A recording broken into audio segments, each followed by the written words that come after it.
আসসালামু আলাইকুম, আশা করি সবাই ভালো আছেন। আরও একটি নতুন ভিডিও নিয়ে আপনাদের সামনে হাজির হয়েছি। আজকের ভিডিওতে যে ফোনটি নিয়ে আমি কথা বলবো সেটা হচ্ছে Realme 7i। বাংলাদেশের মার্কেটে Realme বেশ কিছু ফোন রিলিজ করেছে এবং Realmeর ফোনগুলো এখন বর্তমানে বাংলাদেশের মার্কেট মাতাচ্ছে।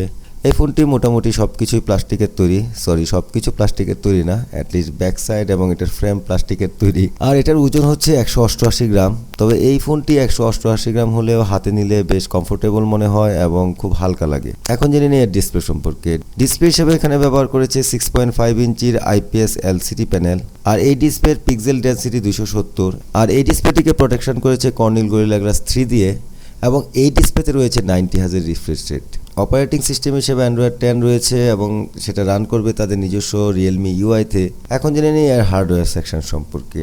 হার্ডওয়্যারে তারা ব্যবহার করেছে কোয়ালকম স্ন্যাপড্রাগনের 662, যেটা নাকি 11 ন্যানোমিটার টেকনোলজিতে তৈরি অক্টাকোর প্রসেসর। এই স্ন্যাপড্রাগন 662 কিন্তু রিসেন্টলি রিলিজ হয়েছে এবং স্ন্যাপড্রাগন 662 এবং স্ন্যাপড্রাগন 665 মোটামুটি একই রকম পারফরমেন্স করে।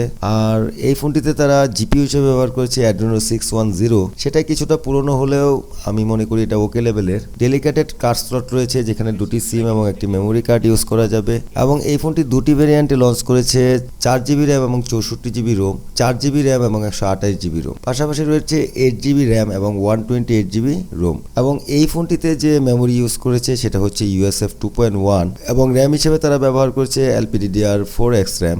এখন জেনে নেই এই ফোনের মেইন অ্যাট্রাকশন ক্যামেরা সেকশন।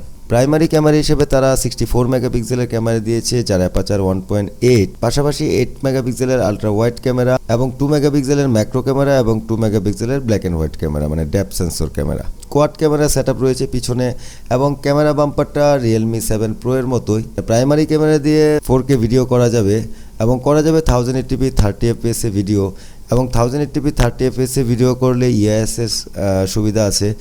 আমি তাদের সাইট থেকে দেখলাম যে ইউআইএস মানে আলট্রা ইমেজ স্টেবিলাইজেশন, কিন্তু অন্যান্য জায়গায় দেখেছি যে ইআইএস দেওয়া আছে। যাই হোক, ভিডিও অনেক বেশি স্টেবল হবে এই ইআইএস থাকার কারণে। 64 মেগাপিক্সেলের যে ক্যামেরা তারা ইউজ করেছে সেটা দিয়ে মানে দুর্দান্ত ছবি উঠে, খুব ভালো ভালো পিকচার আপনারা পেয়ে যাবেন এই 64 মেগাপিক্সেলের ক্যামেরা দিয়ে। এবং এটার যে অ্যাপারচার কম হওয়ার কারণে লো লাইটেও ভালো পিকচার দিবে। সেলফি ক্যামেরা হিসেবে দিয়েছে ডিসপ্লের ঠিক উপরের বাম পাশে ছোট্ট একটা পাঞ্চুয়েলের মধ্যে 16 মেগাপিক্সেলের ক্যামেরা যার অ্যাপারচার হচ্ছে 2.1 এবং এটা দিয়েও 1080p 30fps এ ভিডিও রেকর্ড করা যাবে। এবং ফ্রন্ট ক্যামেরাতেও ইএস দিয়েছে, এটা মানে ভেরি গুড থিং। সামনের ক্যামেরাতেও ইমেজ স্টেবিলাইজেশন রয়েছে, এই জিনিসটা আমার কাছে অনেক বেশি ভালো লেগেছে। পাশাপাশি নিচের দিকে ডান পাশে রয়েছে বটম ফায়ারিং স্পিকার এবং 3.5 মিলিমিটারের হেডফোন জ্যাক এবং এটার মধ্যে ইউএসবি টাইপ সি কানেক্টিভিটি রয়েছে। আর সকল ধরনের সেন্সর এই ফোনটিতে রয়েছে। আর ফিঙ্গারপ্রিন্ট দিয়েছে, ফিজিক্যাল ফিঙ্গারপ্রিন্ট ক্যামেরার ঠিক পাশেই কিছুটা উপরে। যাদের হাত ছোট তারা রিচ করতে কিছুটা প্রবলেম হবে, তবে ফিঙ্গারপ্রিন্ট খুব ফাস্ট এবং অ্যাকুরেট ছিল। আর এই ফোনটিতে তারা ব্যবহার করেছে 5000 এমপিআরসের ব্যাটারি। আর এই ফোনটাতে যে চার্জার ইউজ করেছে সেটা হচ্ছে 18 ওয়াট, মানে সেকালের চার্জার একালের ব্যাটারি। কেমন জানি একটা গোলমেলে ব্যাপার। বর্তমান সময়ে 15 বা 18 ওয়াটের চার্জারকে আমি ফাস্ট চার্জার বলতে পারি না। অ্যাটলিস্ট এটার মধ্যে 25 বা 30 ওয়াটের ফাস্ট চার্জার দিলে এই ফোনটা আর একটু ভালো হতো এই প্রাইস রেঞ্জে। আর দুটি কালার ভেরিয়েন্টে সেটা লঞ্চ করেছে, অরোরা গ্রিন এবং পোলার গ্লো। আমার কাছে পোলার ব্লুটা খুব ভালো লেগেছে, আপনাদের কাছে হয়তো গ্রিন ভালো লাগতে পারে। আমার কাছে মোটামুটিভাবে পোলার ব্লুটা খুব প্রিমিয়াম এবং খুব অ্যাট্রাকটিভ দেখায় এবং হাতে নিলে অনেক ভালো লাগে। সো এই ছিল মোটামুটি ওভারঅল একটা স্পেসিফিকেশান এই ফোনের। এখন ভিউয়ার্স বলবো যে এই ফোনের কোন কোন জিনিসটা ভালো লেগেছে আমার কাছে আর কোন কোন জিনিসটা খারাপ লেগেছে। প্রথম যে জিনিসটা আমার ভালো লেগেছে সেটা হচ্ছে 90 হার্জের রিফ্রেশ রেট। তবে এলসিডি প্যানেলে 90 হার্জের রিফ্রেশ রেট খুব একটা মানানসই না। যদি এটা সুপার অ্যামোলেড হতো তাহলে 90 হার্জের রিফ্রেশ রেট একদম বাটার স্মুথভাবে চলতো, আমি 100% বলতে পারি। আর এটার মধ্যে কর্নিল গরিলা 3 এর পরিবর্তে 5 এর প্রোটেকশন দিতে পারতো। আর এটার যে পিক্সেল ডেনসিটি অনেক কম, যে কারণে ডিরেক্ট সানলাইটে ব্রাইটনেসটা কিছুটা কম হবে, একটু ঝাপসা দেখা যাবে, আমার সেটাই মনে হয়েছে। আর এই ফোনটার যে হার্ডওয়্যার সেকশন স্ন্যাপড্রাগনের 662 যে প্রসেসর দিয়েছে আমার কাছে মোটামুটি ওকে লেভেলের লেগেছে। যেহেতু এটা মিড রেঞ্জ একটা বাজেট ফোন, সেখানে এই ধরনের প্রসেসর দিতেই পারে। আর এটার মধ্যে যে জিপিও ব্যবহার করেছে সেটা আর একটু বেটার জিপিও ইউজ করতে পারতো। এটার যে প্রাইমারি ক্যামেরা 64 মেগাপিক্সেলের যে ক্যামেরাটাতে দিয়েছে সেটা দিয়ে অসাধারণ দুর্দান্ত ভিডিও এবং স্টিল ফটো আপনারা নিতে পারবেন। পাশাপাশি 8 মেগাপিক্সেলের আলট্রা ওয়াইড ক্যামেরা যেটা নাকি 119 ডিগ্রিতে ফটো নিতে পারে। সো ক্যামেরা সেকশনের এই জিনিসগুলো আমার ভালো লেগেছে। তবে 2 মেগাপিক্সেলের ম্যাক্রো এবং 2 মেগাপিক্সেলের ডেপথ সেন্সর নিয়ে আমার একটা প্রশ্ন আছে। আমি বর্তমান সময়ে সবাইকে দেখি, সব কোম্পানিগুলোকেই দেখি যে 2 মেগাপিক্সেলের ম্যাক্রো এবং 2 মেগাপিক্সেলের ডেপথ সেন্সর দেয়। তবে এখানে যদি 2 মেগাপিক্সেল একটা ক্যামেরা কমিয়ে দিত, মানে যে ডেপথ সেন্সরটা, সেটার পরিবর্তে 5 মেগাপিক্সেলের ম্যাক্রো ক্যামেরা দিয়ে আরও বেটার ম্যাক্রো ফটো তোলা যেত।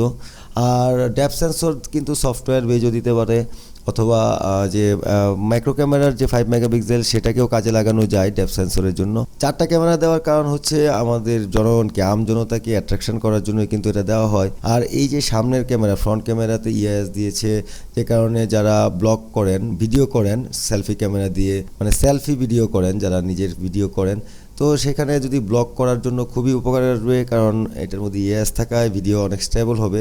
সো হেঁটে হেঁটে আপনারা ভিডিও করতে পারবেন, কোনো ধরনের সমস্যা হবে না। আর এখনকার সময় 3.5 মিলিমিটার হেডফোন জ্যাক খুবই ভালো ব্যাপার, এটা আমার কাছে ভালো লেগেছে।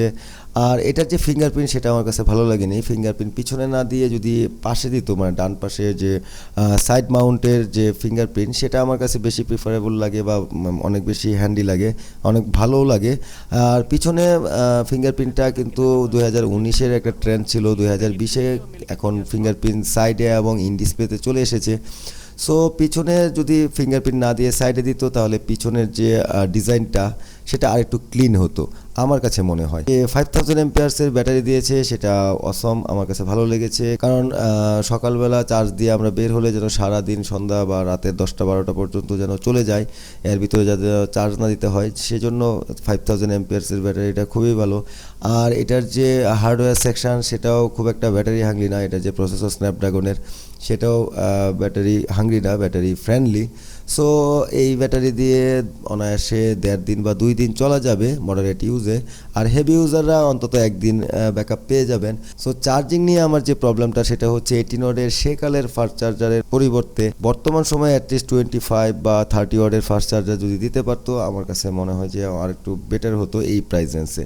মোটামুটিভাবে এই ফোনের প্রাইস আপনারা বাংলাদেশে সবাই জেনে গেছেন, 18,999 টাকা। সো 18,999 টাকায় এই ফোনটি আমার মতে ওকে লেভেলের, খুব একটা ভালো না। তবে যদি 1-2 হাজার টাকা প্রাইস কম হতো তাহলে আমি এটাকে রিকমেন্ডেড করতে পারতাম। তবে আমার কাছে মোটামুটিভাবে ভালোই লেগেছে, হয়তো কিছুদিন পরে প্রাইস কমে যাবে। তবে এটার ক্যামেরা সেকশনের কথা চিন্তা করলে এই প্রাইস ঠিকঠাকই আছে, হার্ডওয়্যারও ওকে লেভেলের। সো আমার কাছে ভালোই লেগেছে। আর এই ফোনটির সবচেয়ে খারাপ দিক যেটা লেগেছে, এটা হচ্ছে গিয়ে এইচডি প্লাস ডিসপ্লে। এই প্রাইস রেঞ্জে ফুল এইচডি ডিসপ্লে দিতেই পারতো তারা, কারণ এই প্রাইজের থেকে অনেক কম প্রাইজেও অনেকগুলো ফোনে আমি দেখেছি যে ফুল এইচডি ডিসপ্লে দিয়েছে। আশা করি আপনারা এই ফোনটি সম্পর্কে আপনারা মোটামুটি একটা ধারণা পেয়ে গেছেন। এখন বলবো যে কারা এই ফোনটি নেবেন, যারা ক্যামেরা ব্যবহার করেন, মানে যারা ছবি তোলেন বা ভিডিও করেন, ব্লগ করেন, তাদের জন্য এই ফোনটি ভালো হবে। এবং যারা মোটামুটিভাবে নর্মাল গেমার, মানে ছোটোখাটো গেম খেলেন বা অল্প সময় গেম খেলেন, তাদের জন্য বেস্ট ফোন। এই প্রসেসর দিয়ে যে কোনো ধরনের গেম অন্তত মিডিয়াম গ্রাফিক্সে খেলতে পারবেন, কোনো ধরনের প্রবলেম হবে না। সো ভিউয়ার্স, আশা করি এই ফোনটি সম্পর্কে আপনাদের একটা ধারণা হয়েছে, এবং আমার কমেন্ট সেকশনে অবশ্যই লিখবেন আপনাদের কাছে কেমন লেগেছে এই ফোনটি এবং এই ফোনটির প্রাইস।